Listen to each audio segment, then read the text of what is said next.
The 10th edition Space Marine Codex offers us 6 new detachments for your army. With the Gladius being the de facto detachment to run previously, this is a lot of new information. So the question on many of our minds is, when should you run each detachment, and which one is right for you? In this video, I'll take you through what I find to be the most compelling parts of each detachment, and break down why you would take one over the other. We'll see some classics return, but I also think some of these potential combos may surprise you. Let's dive on in. Each Space Marine detachment, while not locking you into a specific chapter, is definitely modeled on several of the founding Loyalist Legion. You can pick a chapter to go with it, but ultimately these provide a set of themed forces dedicated to a given style of play. None of these detachments restrict the types of units you can take, but they will have enhancements and stratagems that sometimes only apply to specific types of units. First up, we have the Anvil Siege Force, aka the Totally Not Imperial Fist detachment. In this detachment, you'll be gaining the heavy keyword on everything, and if they're already heavy, they'll gain +1 to wound if they remain stationary. Unfortunately, this detachment leans into a classic problem with Imperial Fists, which is the fact that they are known for standing in place, and GW immediately misses the mark with them by focusing on standing still rather than being tough or holding on an objective. Warhammer is a game about movement, and 10th edition is no different, especially if you play on Games Workshop style terrain with limited sightlines. Building a detachment around standing still and the heavy keyword is just asking for abusive list design. With that in mind though, this detachment wants you to play the indirect game. Units like Whirlwinds and Desolation Marines are the perfect recipients of the benefits here, without suffering from the downside of standing still. I'll stop griping for a minute as we discuss some of the more interesting parts of this detachment. Architect of War is a decent enhancement that gives a unit ignore cover, and I like the fact that there are no restrictions on what type of unit can take it. This works well with the core conceit of a detachment that ultimately encourages shooting out of line of sight, where your opponent will always gain the benefit of cover. One stratagem common to all detachments is Armor of Contempt, which is an incredible game-changing stratagem for 1 CP, which reduces the AP of weapons against a target-friendly unit. Not only is this highly effective and cheap, but it remains a battle tactic, so your captains can make this stratagem free with their ability. Rigid Discipline is a stratagem I am genuinely excited about and shows a better understanding of how fists can play beyond standing still. For 1 command point, at the end of the fight phase, one of your units can fall back up to 6 inches, but must end wholly within your deployment zone or within range of an objective marker. It's a nuanced way to fall back out of combat and maintains the spirit of the detachment. Not One Backward Step is another interesting stratagem for 1 CP that doubles the OC of a unit on an objective marker, but at the cost of having to remain stationary. While situational, you can pop this at the start of your command phase to steal back an objective you would otherwise lose, which is cute. Last of all, I want to mention Hail of Vengeance, which is a 2 CP stratagem that allows a unit to shoot back at your opponent's turn after losing a model and after the enemy unit has completed their attacks. At 2 CP, this feels like it's best suited to things like Hellblasters and Bricks of Eradicators, and really leans into the Hellblaster attitude that they're gonna shoot you, die, and shoot you again. It's a fun strat that leans into the belligerent playstyle of this detachment. So when should you run the Anvil Siege Force? Well, it's when you want to run a static gun line, shoot your opponent, and fire indirect some more. It's a big disappointment for me, not only because it doesn't seem particularly strong, but also because it encourages a style of play I don't particularly want to be encouraged. The Iron Storm Spearhead sees the tactics of the Iron Hands employed, with an understandable emphasis on vehicles and merciless logic. In this detachment, you'll be given a single hit, wound, or damage reroll for each unit in your army once per phase. Right away, this detachment encourages high value, low volume shots. Rerolling a single failed multi-melta is a lot better than rerolling a single failed bolter shot, so there's that to keep in mind when looking at this detachment. There are several interesting enhancements in this detachment, particularly due to the fact that a group of them are auras that affect more than one vehicle nearby. With Target Augury Web, you can grant lethal hits to nearby vehicles, making the plethora of small arms on repulsors more compelling. With ADEPT of the OMNISSIAH, you can reduce the damage on one failed save to a nearby vehicle to 0 once per round. And with Master of Machine War, your nearby units are able to fall back and shoot or advance and shoot. 3 powerful abilities that encourage surrounding a tech marine with your vehicles. If that sounds appealing to you, then this is the right detachment. The stratagems are no different, encouraging you to focus on big, powerful vehicles that can take a punch and deal it right back in spades. Mercy's Weakness grants sustained hits that trigger on 5s if you're a vehicle, and Power of the Machine Spirit allows a vehicle that was wounded below half to shoot back at the enemy, and this time, only costing a single command point. This detachment is straightforward in its design. Take your vehicles, largely shoot once, and bully your way up the board, making your opponent fight for every inch. It's fun and flavorful, and though I could be wrong, it doesn't seem too abusable, as it doesn't negate the inherent downsides of vehicles, such as not being able to go through walls. Next up, we have the FIRESTORM Assault Force.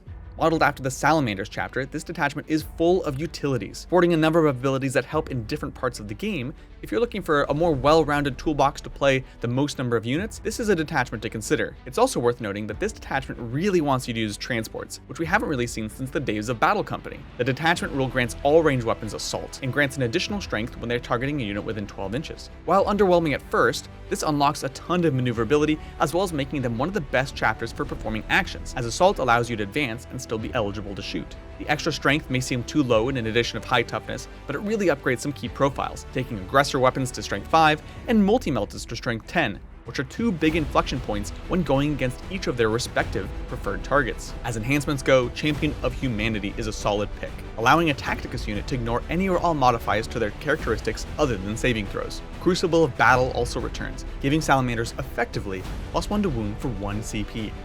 While it does have the condition of targeting unit within 6 inches, it's still very powerful, and is always available in melee, which I love. A surprising number of stratagems in the Firestorm Assault Force revolve around getting in and out of transports. There's one to hop back in after fighting, one to get out and shoot, and another to get +1 to hit and cause battle shock after disembarking. It's a pretty interesting take, and is one that I think is worth considering. The Stormlance Force just might be my favorite detachment, and is modeled after the White Scars. It sports the classic advance and charge, and fall back and charge for the whole detachment, which makes for some pretty interesting combos, especially when you consider some of the bespoke chapters like Space Wolves and Blood Angels. This detachment, as you can see, is largely focused on melee, but it does have a number of benefits for shooting units. One thing to note, however, is it does have several abilities restricted to mounted units.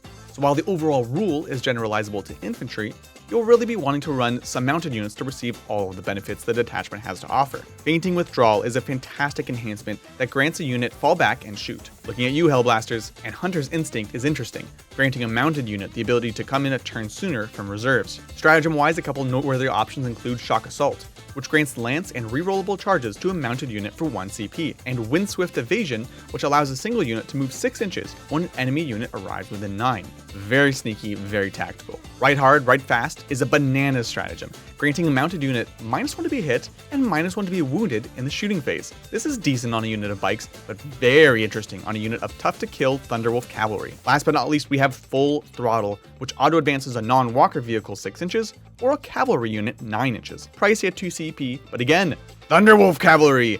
Zooming 19 inches before charging is super exciting to me. So wrapping this detachment up, it's a fun and aggressive detachment based around mounted units, but brings enough utility that it can make for a decent all-rounder if you're interested in melee.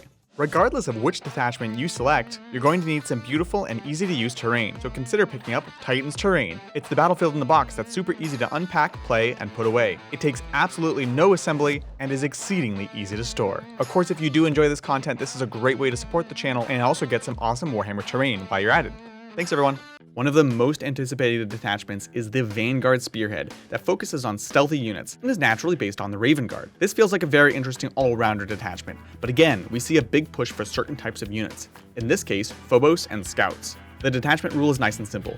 Your units are -1 to hit and receive the benefits of cover if the enemy unit is more than 12 inches away. Unlike previous Raven Guard rules, it's less conditional and widely applicable. Every enhancement in this detachment has its place, but I'll just call out one that you can really build around. The Blade Driven Deep is an enhancement that grants an infantry unit Infiltrate. This is the return of a classic tactic, and while narratively it makes more sense for a sneaky unit, this is very interesting for big bricks of Terminators or Aggressors starting in the midboard. For me, there are 3 defining stratagems in the Vanguard Spearhead detachment. And they're all powerful because of the fact that they are all generalizable to many types of units. Strike from the Shadows is a 1 CP stratagem that grants a unit +1 AP and +1 ballistic skill when shooting beyond 12 inches, as well as potentially forcing battle shock. Calculated Feint offers the ability to run away when an enemy gets close for 1 CP. This time the unit only moves D6, but a flat 6 when applied to Phobos units. Lastly, the uppy-downy shenanigans I love appear in the form of Guerrilla Tactics, which lets you put 1 infantry or 2 Phobos or Scout units into reserve. This detachment will be a ton of fun to play and offers many tactical options.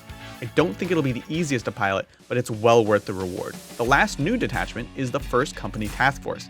This veteran-focused detachment is all about elites, such as Terminators, Blade Guard, and Stern Guard. Once per game, they regain the old Oath of Moment rule, granting full rerolls to wound against the Oath target. It's a bit jarring and sad at first, of course, but there are other aspects of the detachment that make it worth considering. For me, the most compelling enhancement is Iron Resolve, which grants the bearer a 5+ Feel No Pain, and once per game, grants it to the bearer's whole unit. While Templars do have access to this ability on a squad for the entire game, units like Custodes Wardens have shown us that once per game abilities such as this can still be very very effective on elite units. The stratagems are fairly situational toolbox-style abilities, ranging from granting the ability to control an objective after leaving it, which is nice for an elite army, to giving +1 to hit against a wounded target. For me, the two reactive stratagems are the most compelling though. First off, we have Orbital Teleportarium, which allows you to put a unit of Terminators back into Deep Strike at the end of your opponent's fight phase for 1 CP. This helps get around Terminator's greatest weakness, which is their lack of speed and reliance on the drop. The other notable stratagem is the legendary Fortitude, which for 1 command point grants -1 damage to a veteran unit when they get charged. The detachment does a good job of supporting the unit it's meant to support. My only gripe would be that Stern Guard and Blade Guard are still a bit underwhelming in their current state, but if you're looking to play a lot of Terminators, check this detachment out. And now we arrive at the OG detachment, the Gladius. When do you run the Gladius versus these other detachments? It was meant as the Ultramarines-like detachment that focused on doctrines and organized fighting,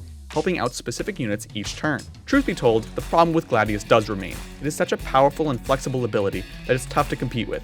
Need advance and charge? We can do it once per game. Or, for a command point, 1 unit can receive it on demand. Need assault everywhere? Same thing. Fall back and shoot? No problem. Even the much maligned Bolter Discipline is here still as Fire Discipline, which makes any shooting unit a veritable terror on the field. Ultimately, it's still going to be hard to compete with this beast of a detachment, but what it does not do is specialize. If you're looking to lead hard into melee, vehicles, elites, or phobos, there are detachments that may do it better. But you better have a good reason as opposed to the old faithful here. I'm very curious to hear everyone's thoughts on this. Is Gladius still king of the detachments, or is there one that can dethrone it? If, of course, this video was helpful, subscribe for more insightful content, and leave a comment below.